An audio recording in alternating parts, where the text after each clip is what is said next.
Andito na kami sa spot. Actually, hindi naman siya kami ang nakatuklas. Pero ito yung spot na hindi siya masyadong dinadayo ng tao kasi nga. Pero ano to, pang personal po ninyong ano to? Property? Okay, nag-invade tayo ng property.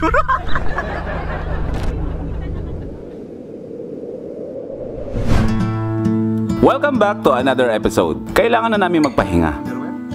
Dahil bukas, babalik ulit tayo sa kalsada. Oo. Walang humpay na kwentuhan ang isa't isa. Hanggang sa antukin at makapagpahinga na. Disposable underwear? Oh. Ani, mukha siyang ano, mukha siyang hairnet. Oo. Patingin? Yun ako nakita ng disposable brief. Bro, sinong inspirasyon mo sa mga bagay ba't ginagawa mo to? Nakita ko to pag sa search ko, meron palang disposable underwear. Travel light na travel. Oh, travel light, di ba? Nabawasan yung boxer short na dala ko. Eh dito na lang, pagka maliligo ako, mabasa man siya, tapo na kagad. Ay ikaw, di ba? Kulang ka. O ayan. Mangiram ako eh. Oo, Ano manghiram? Ibabalik mo pa sa akin yan? Oo. Tanga. Mangiram eh. Disposable nga eh. Hindi ako magtataka kung sa susunod na bibili ni John Pax online, ano, edible underwear. Kinakain? Merong ano edible underwear di ba? Men? Meron, di ba? Meron. Hindi mo naman sinabihan si Lasadik na hindi naman dun sinusuot yan. Ba't di mo na nga sinuot? Saan ba? Under nga eh. Under ba? Underwear. Kaya hindi nagkaka-girlfriend dyan, bro. Yun na nga eh. Ilan taon ka na, bro? 21. 21? Alam mo ako, bro, nung 6 years old ako, marunong na ako magsuot ng underwear. Sensya na laging ba sa amin, mahirap maglaba. So, hindi na kami nagbibrief. Anong Hindi na kami nagbibrief! Oo, para bawas labahin. Bakit nanghiram ka pa ng brief sa akin? Hindi ka naman pala Eh, nagbibrief. wala tayo sa Hagonoy ngayon. Hoy, sa amin lang. So ngayon lang namin nalaman na sila sa Dick pag nasa Hagonoy, hindi nagbibrief. Ito yung disconnect to connect talaga. Anong ibig sabihin ng disconnect to connect?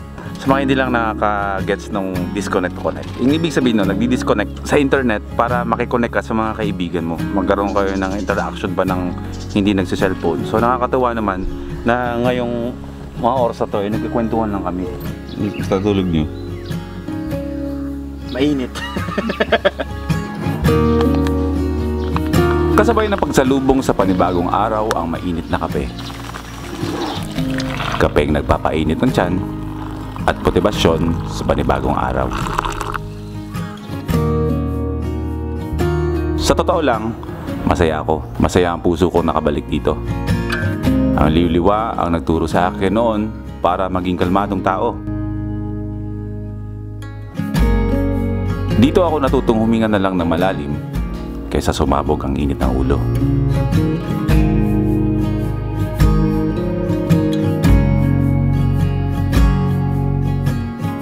Pasalubong natin. 8 balot, 100 po, no? Nakalugi, hindi ako nag-rise.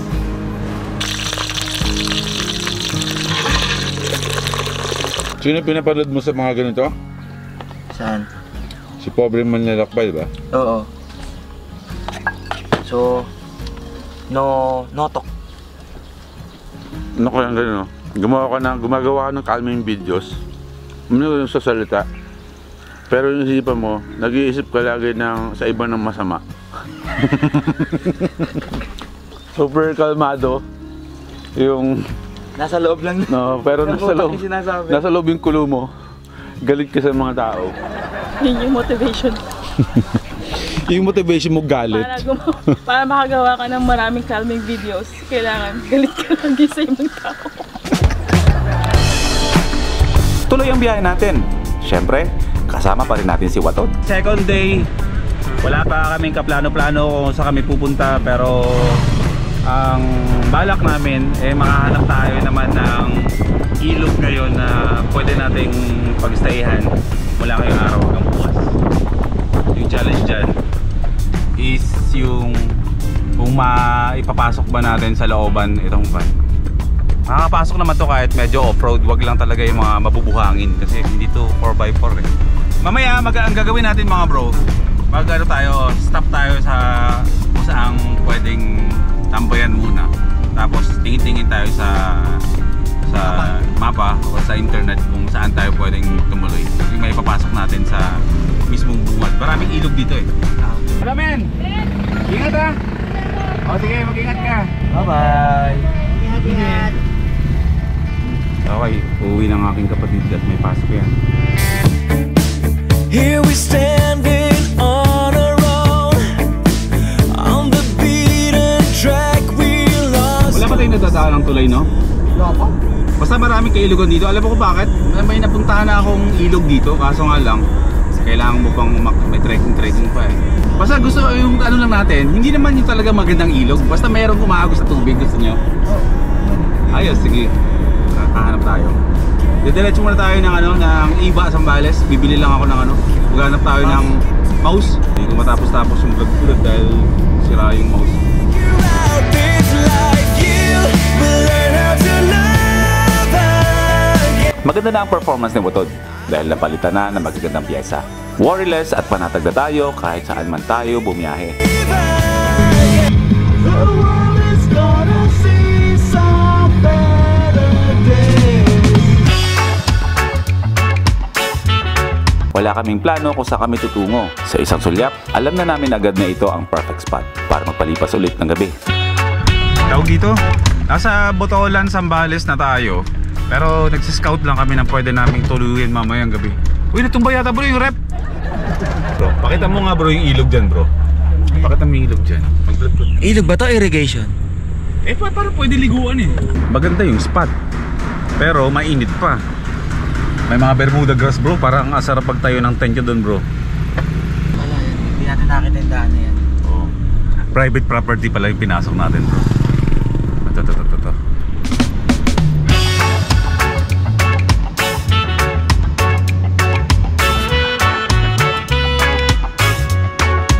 Oh, di ba?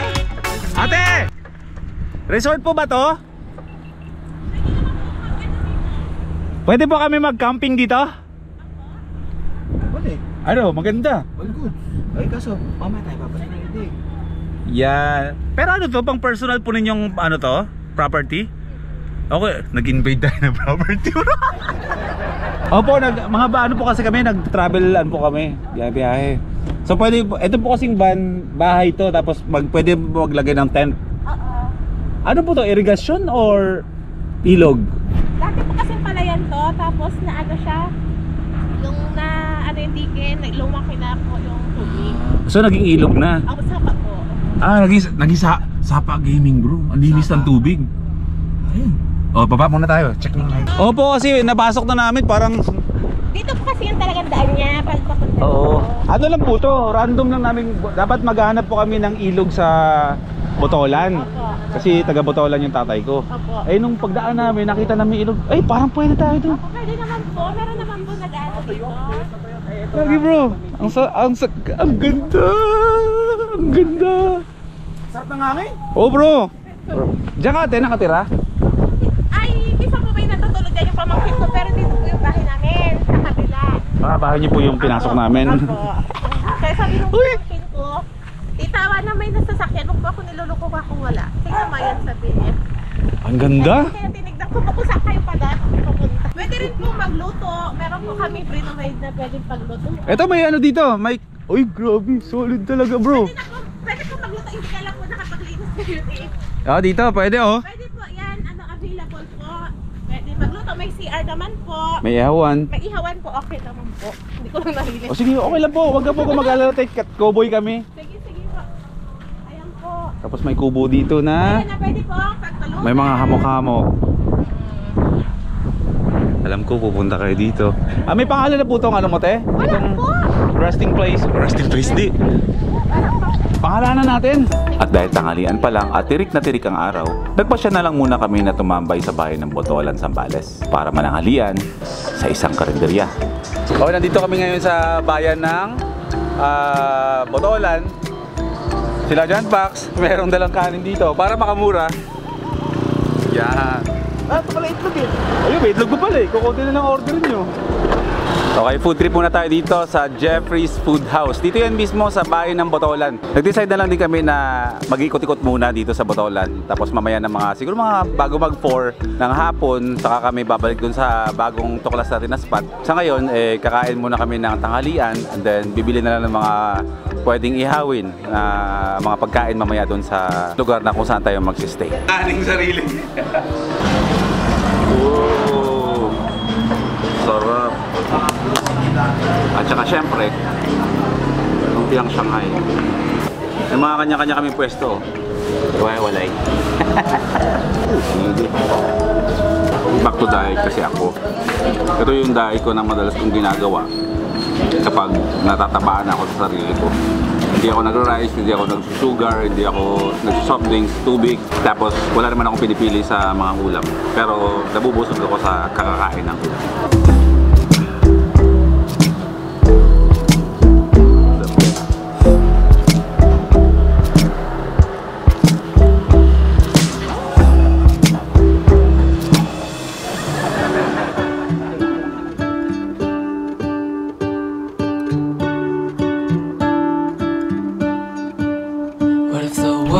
Had more of your smile.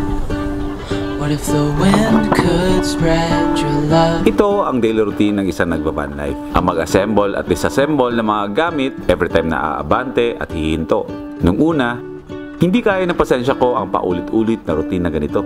Pero kinalaunan, nakasanayan ko din naman. Maybe the trees will whisper the word. Dito ko nasasanay ang pasensya ko. Sa madaling salita, sa araw-araw ko itong ginagawa, nakakasanayan ko siyang gawin nang walang reklamo, nang hindi nagbubuntong hininga. Humahaba ang pasensya ko at bumabagal ang mabilis na pintig ng pulso ko.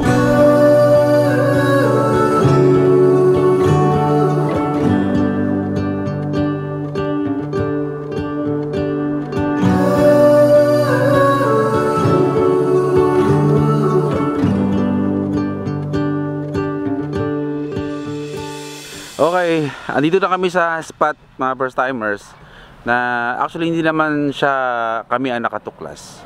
Pero ito yung spot na hindi siya masyadong dinadayo ng tao kasi nga ang property na to is, ang nagmamay-ari nito is hindi talaga siya open for public. Pero dinadayo lang siya ng mga ilan-ilan ng mga lokal dito para pagpahingahan. Andun yung may-ari, ito yung property nila. So ngayon, maganda yung lugar. Hindi naman namin pinag-usapan, pero parang sila Sadik ang in charge ngayon sa cooking natin. Kala ko ikaw, bakit ayaw mo na? Ako na naman? Kala ko ayaw, bakit ayaw mo Hoy, na? oy, Sadik, napakadali lang lutuin yan ha. Hindi, sabi mo kasi, sabi niya kahapon siya magluluto. Ang tanong nga, bakit inayawan niya na ngayon? Hindi, alam mo kung bakit? Bakit? Kasi pag siya nagluto, kahit tayong dalawa, stress din eh. Oo, kasi pag ako nagluto, automatic. Production. Production agad din. Ang tawag sa production natin is stress production. So kung hindi ka nasa stress, mag-apply kayo sa amin, sigurado Stress ka. stress ang habot nyo. Kaya wag na nating ulitin. Ano bang balak mo dyan, bro? Inihaw na tilapia. Ito, anong balak mo dyan? Inihaw na hotdog. Ikaw, anong balak mo? Maghintay, kumain. Siya, sige. Hindi namin alam kung susunod dito si Master JM. Pero sana gusto namin siya makasama dito. Ang HL kasi hindi na kasi masyado kaming nakukumpleto kasi nga busy ba? Si MotoGP busy rin sa negosyo. Kaya hindi rin namin siya madalas nakakasama. Pero syempre namimiss namin siya. Pero alam ko, Bro Gary, na pinapanood mo to, sana kahit na sa kabisihan ng ating mga life magkaroon tayo ng time ba, kahit kape-kape lang, kahit hindi naman biyahe. Naiintindihan namin yan kasi iba talaga ang grind ng pag meron kong negosyo, kailan tutukan.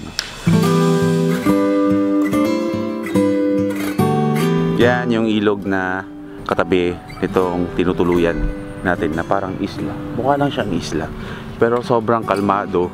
Ang sabi ng may-ari kapag gabi dito, actually kahit ngayon na nagsisimula na sobrang lamig dito mamayang gabi. So dapat hapon na. So ang vlog na to ay tatawid to bukas. Wag, mataas yan. Pwede mo ba akong... Sipag naman nila Sadik, pwede na mag-asawa. Asawa na lang ko lang. Syempre maraming salamat din sa Kobe na nag-provide sila sa akin ng camping chair. Tsaka sa Primax. Maraming salamat po. So inaantay ko lang yung upload ko na matapos para may mapanood na rin kayo. Hindi man updated, pero at least nasusundan nyo kung ano yung mga ganap-ganap namin sa biyahe na to. Kasama si Watod, tsaka itong dalawang HL dyan. So ako na yung nagluto kagabi. So pahinga muna ako ngayon. Kakain na lang ako. Yun ang gagawin ko ngayon. Kakain lang.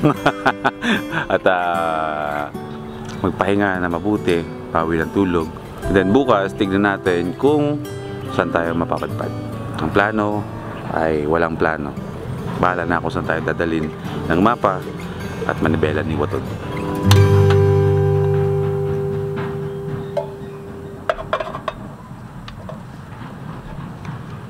At sa paglubog ng araw, kalmado na ang lahat.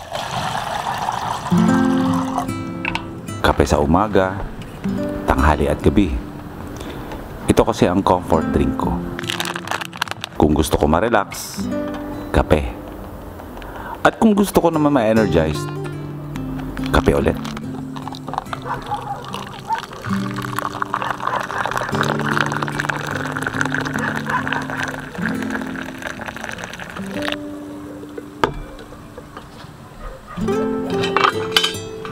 Nakahanda na ang hapunan. Maraming salamat sa isang taga-suporta natin na dumating para magdala ng dagdag na ulam sa hapunan.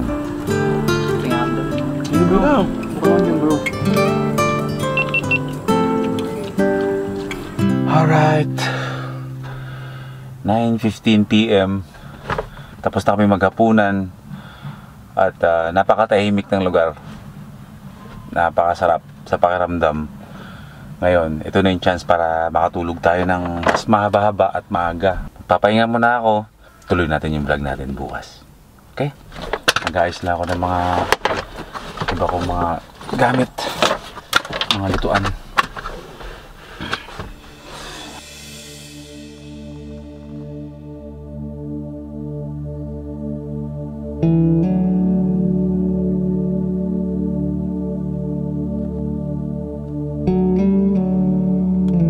Malamig na ihip ng hangin ang gumising sa akin.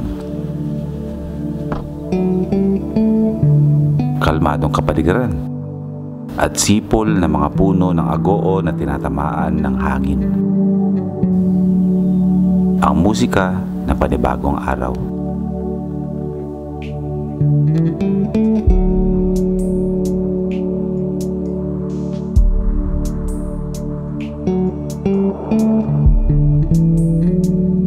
Sa bawat araw na kasama ko si Watod ay isang pagpapala. Bagong gising, bagong tanawin. Maaliwalas na tanawin nagpapaalala na kalmahan mo ang haharapin mo sa araw na to. Hayaan mong umagos ang sarili mo sa sitwasyon at pangyayari. Tulad na malinis na tubig na dumadaloy sa ilog na to.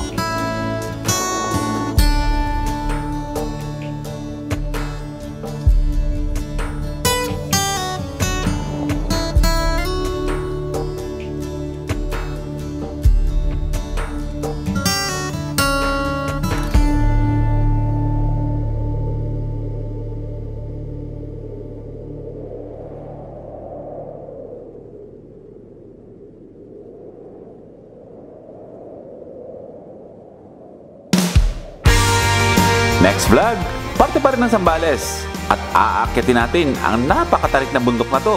Masusubukan na naman si Watod sa ahonan. At ano nga ba ang nag-aantay sa atin sa tuktok ng napakatarik na bundok na ito? Abangan!